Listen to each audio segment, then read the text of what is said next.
All right. Thank you, everybody, for joining us. And thank you very much, Rob, for joining us for our series of chats with candidates who are running for the legislature here in Helena.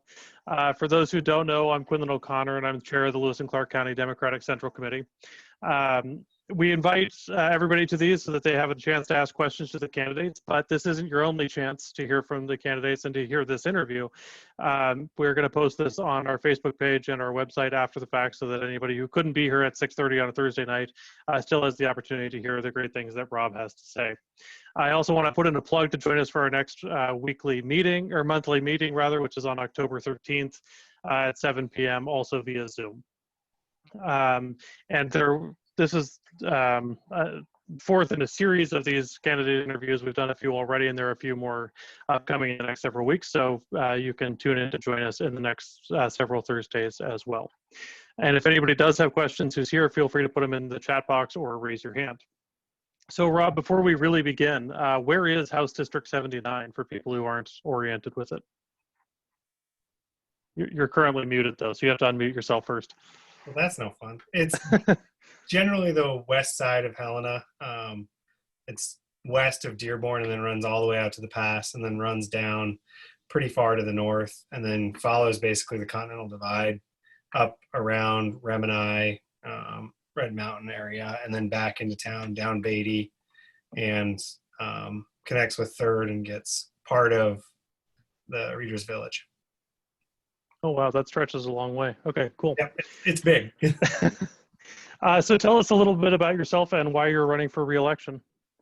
Sure. So I grew up here in Helena. Graduated from Helena High in 2002, then went off to college in Walla Walla, Washington, and got a degree in environmental chemistry / environmental studies, and then got my JD from U of M in 2011. Since then, I've basically been working as a consumer rights attorney, protecting homeowners facing wrongful foreclosures, at risk of losing their car for, I guess, unfair reasons, challenging debt collectors and helping folks fix their credit reporting. And what I've learned in that practice, as well as through high school, college, and law school, is that as a lawyer and even as a city commissioner, there's only so much you can do to affect change. I can help one person as an attorney, maybe a small group of people, but to create that larger change is really, really hard at the individual level as a lawyer, or again, even at the city commissioner. Whereas in the legislature, you have the potential to create change statewide, so 1 million people, while also benefiting the residents of your district. And so that's really why I got into politics, first at the commission and then in the legislature, was to try and create that bigger change throughout the state. And I'm running for re-election because I think I was effective last session at challenging some of the bills that were brought forth by Attorney General Fox and some other folks that made it easier to arrest people for what I perceived as silly reasons, or made it easier to violate their privacy. For example, one of the bills brought forth by the Attorney General would have allowed law enforcement officers to draw blood from a first-time DUI offender on the side of the road without proper training. And even after they amended the bill, it still allowed all of that to be used in court if the blood were taken in violation of the law. And so it's those kind of constitutional issues that show up in the House Judiciary Committee over and over again, where there's clearly a conflict between the proposed law and our constitutional rights, privacy, and against illegal searches and seizures. And I found myself fairly effective at killing some of those pretty heinous bills, in my opinion. And so having been successful at that, I want to continue fighting against those kind of bills, especially seeing the potential for a change in administration without that backstop. It's more important now, more than ever, to have people like me, and there's a gentleman named Danny Tenenbaum out of Missoula that's also hopefully going to be on judiciary fighting those kind of laws. And I think we were also effective at protecting our environment through aquatic invasive species. And I really enjoyed being part of the Fish, Wildlife, Parks Committee and Natural Resources Committee that came up with a bipartisan effort to fund that prevention, not just on the backs of Montana taxpayers or anglers or boaters, but some of those corporations that also are at risk, and Northwestern and Avista. Avista doesn't have customers in Montana, but they have a pretty substantial risk if their dams get clogged with zebra mussels. And I really enjoyed being part of that collaborative effort to fund protections for Montana waters. And the same can be said with our efforts to make sure that folks like Doc Jensen and Miles City are held accountable for their crimes against children throughout their lifetime. So they don't get to escape the criminal reckoning that they get. They don't get to escape criminal liability just because they've waited 20 years. Now they're criminally liable for a lifetime. And so we make sure that there is some remedy for those folks that have been wronged, even if it's not civilly, at least they know that criminally people like Doc Jensen will get put away. So those are generally why I'm looking forward and what to next session, why I'm excited about running again, is to continue building those efforts and making Montana a safer place for, I guess, our children, but also protecting our environment at the same time. Great, thank you. And maybe you've already answered this with that, but what are you most proud of accomplishing during the last session? Those are probably it, I think. Fair enough. But I will say, I think the biggest accomplishment and what I'm most proud of is stopping those blood draws on the side of the road for law enforcement officers that had no training, and just overall in judiciary, making sure that our constitutional rights to privacy and against illegal searches and seizures were protected. Well, as I recall, you've been involved in some litigation relating to driver's license revocations and suspensions and the outcomes of that. Do you want to talk a little bit about that? Sure. So back in 2018, I think before I was elected, we filed a lawsuit with National Co-Counsel against Attorney General Fox and some administrators within the DOJ, challenging our system of suspending driver's licenses without an ability to pay hearing. So in the system that existed then, if you were arrested and didn't pay your fines, your driver's license was more or less automatically suspended. There was no question as to whether you could actually pay the fines that were imposed on you. So we challenged that as violating a number of constitutional rights. And I think that spurred Casey Knudsen to bring, I believe it was House Bill 217, that ended that automatic suspension if you failed to pay. So now there's a hearing, and if you fail to show up at the hearing, you may still get your license suspended, but it gives you another opportunity to show that you're unable to pay. And so it kind of ends that cycle, hopefully ends that cycle of people getting their license suspended for failing to pay. And then when you get your license suspended, it just keeps going. And I've, like, in my criminal defense practice, I've represented someone who had 10 suspended licenses because they could never pay their fine. So they just keep getting hit with the same crime over and over again. So what are you hoping to get done in the upcoming session if you get reelected? Depends on the administration. That's fair. In an ideal world, I think my priority at this moment is putting in place basically a student loan servicing act, because I'm sure most folks with public or that are involved in the public student loan forgiveness program understand that they have very little control over who their loan servicer is and how that loan servicer treats them. And what I've seen in my private practice and just anecdotally with friends is that the loan servicers tend to mislead borrowers, lead them into deferment plans or forbearances when those aren't necessarily in the borrower's best interest, or just mislead them about where they are with their payments, how much they owe. And there's no real federal comprehensive system that regulates those misrepresentations that are given to borrowers. And so what I want is a Montana level student loan servicer act that kind of prohibits certain activities like those misrepresentations. And I think with CUNY, that may happen if I can get it through the session. I don't know about if it's a different administration. But assuming that we don't have CUNY, I think my number one priority, I'll still try with the Student Loan Servicing Act, but I think my number one priority would be tweaking, and I tried to do this last session, tweaking a little known law that deals with property that's exempt from collection or garnishment or levy and is protected in bankruptcy. Right now, our exemption code talks about local public assistance being protected from garnishment or from levying, but that we don't really have local public assistance. It's almost all federal. So what that means is things like the earned income tax credit and other tax credits, or even the stimulus funds that folks got earlier this year, aren't protected from your creditors or from debt collectors. And so by eliminating that one word, local, you change the whole scheme and protect those kind of benefits that we get, which in light of hopefully another COVID relief bill will become more important than ever. And the student loans is another thing that sort of carries on your day-to-day life, your normal working life and your legislative life, right? You've been successful in litigation there too. Yes, recently, just a month ago or so, we won a fairly substantial case at the Montana Supreme Court saying that when a bank, or not a bank, sorry, a student loan servicing entity like Fed loan servicing in that case makes those kind of misrepresentations, you can bring a lawsuit challenging those misrepresentations as unlawful under the Montana Consumer Protection Act. And so there are some protections in Montana law, but I want it to be more explicit so that there's also an enforcement mechanism through either the Division of Banking or through the Department of Justice, through the Office of Consumer Protection. Great. What do you think the Montana legislature can do to promote jobs and support development of renewable energy?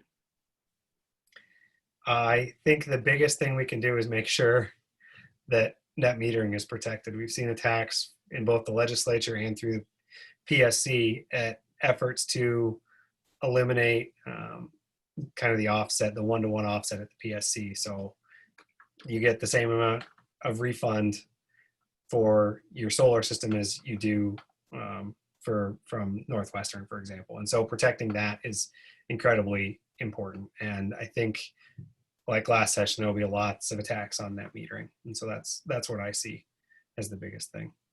And do you find that your background in environmental issues and scientific issues is helpful in the legislature?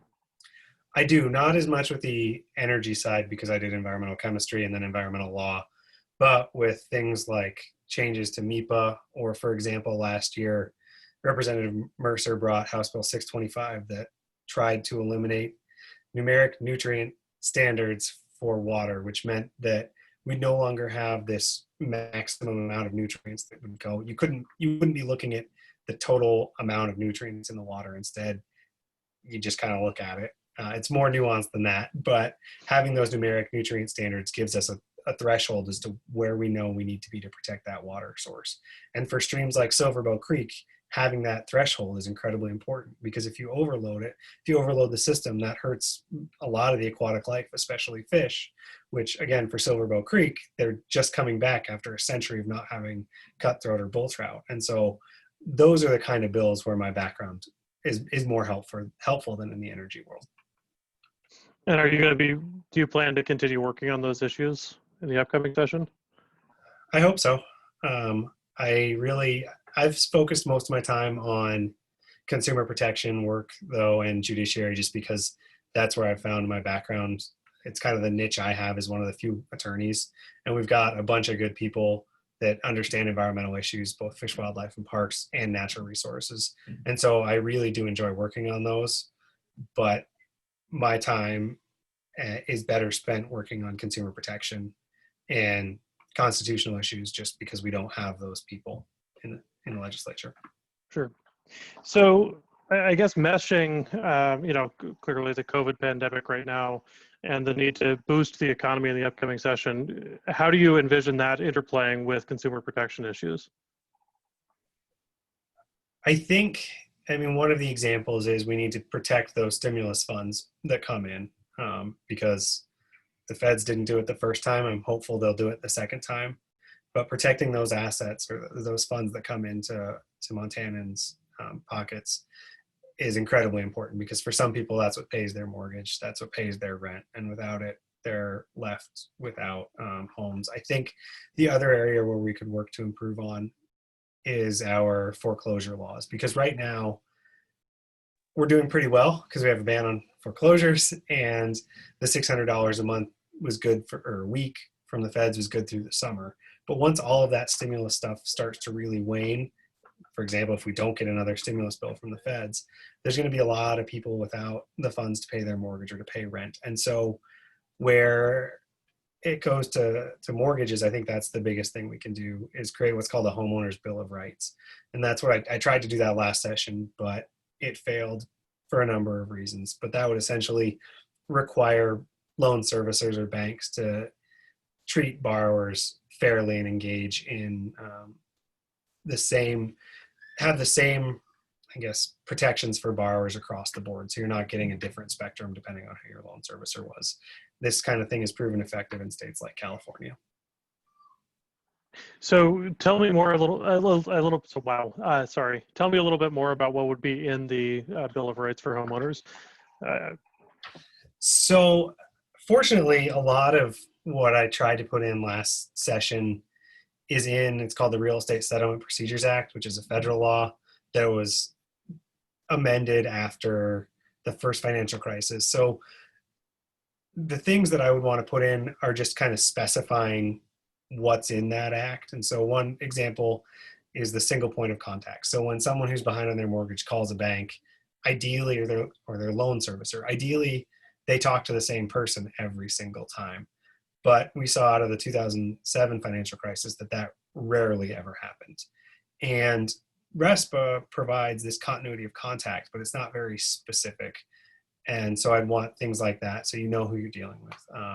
I'd want a better tracking system for documents that are submitted for loan modifications. And it's just those kind of things that make sure the borrower knows where they are every step of the way.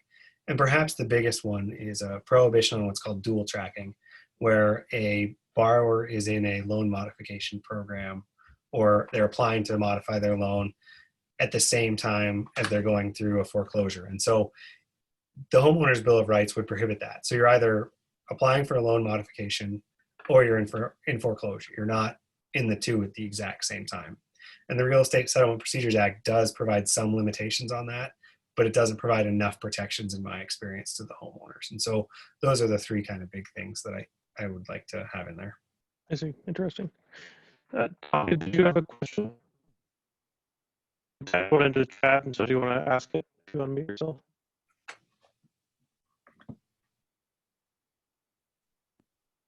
Sorry, I was having a little trouble hearing you. I think you've touched on most of the things about the upcoming legislature, but I would love to hear a little endorsement of getting Cooney in to help the legislature coming up. Yes, that is incredibly important.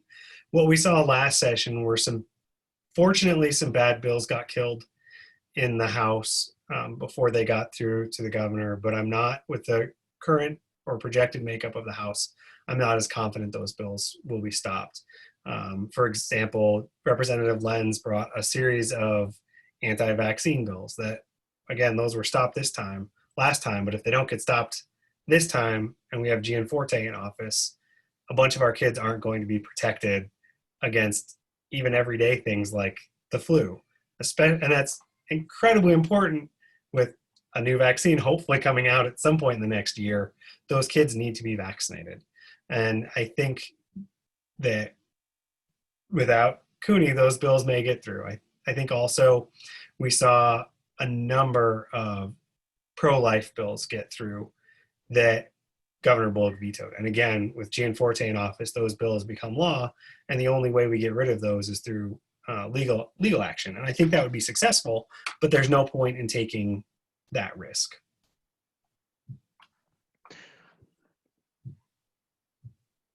So what do you think, I mean, I guess aside from Gianforte getting elected, what do you think the biggest challenge facing the 2021 legislature will be? Maybe it's cheating to take Gianforte out of the equation. Yeah,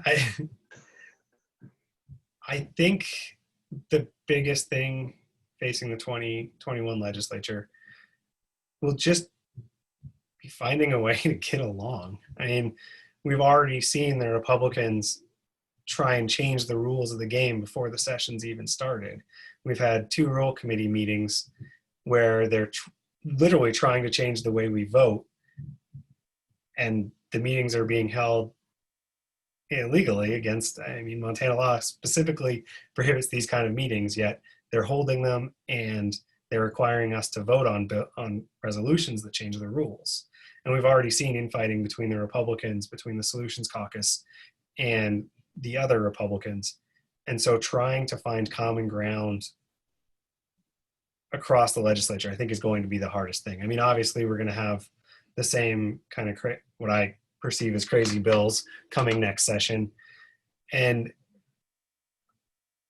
I guess I guess that's probably the biggest thing I see. I do think we'll have some issues with funding, but generally speaking, Bullock has done a good job as to keeping the state afloat, and we're not deficit. I mean, we don't have any deficits. We're not over budget. We're doing just fine right now. So I think it's just fending off attacks to take away programs and to take away funding will be the other big thing we'll face. To the extent that they've been getting along in the past several sessions, do you think that's created just because there's been a different party in the governor's office? Do you think it disappears if dual party government disappears? I think some of it does. I still think there are a number of Republicans that are more moderate and focused on making sure everyday Montanans are improving their lives. And so I think there will still be some coordination between the Democrats and the moderate Republicans to make sure that nothing truly terrible gets through. I mean, we'll still have the pro-life or anti-abortion bills go through. There's no stopping that with single party control. But I don't think all coordination or collaboration goes away. So if you want to help with your campaign, what should they do? They should go on to right now, mostly what I need are donations to fund my last mailer. And then they can also call me at 406-794-4780, and I can give them more information. I'll be doing some phone calls next week and then just following up with voters. And then that's really about it at this late stage. There's not too much I need, but that's about it. And where should they make donations if they want to do that? What is your website? It's just Farris-Olsen, Farris-Olsen.com. And then you can find me on Act Blue at just Rob Farris-Olsen. All right, great. Well, thank you very much for joining us tonight. We appreciate you taking the time, and I know it's busy campaign season and all that sort of fun stuff. So we'll let you get back to it. All right. Thanks, everyone. Thank you.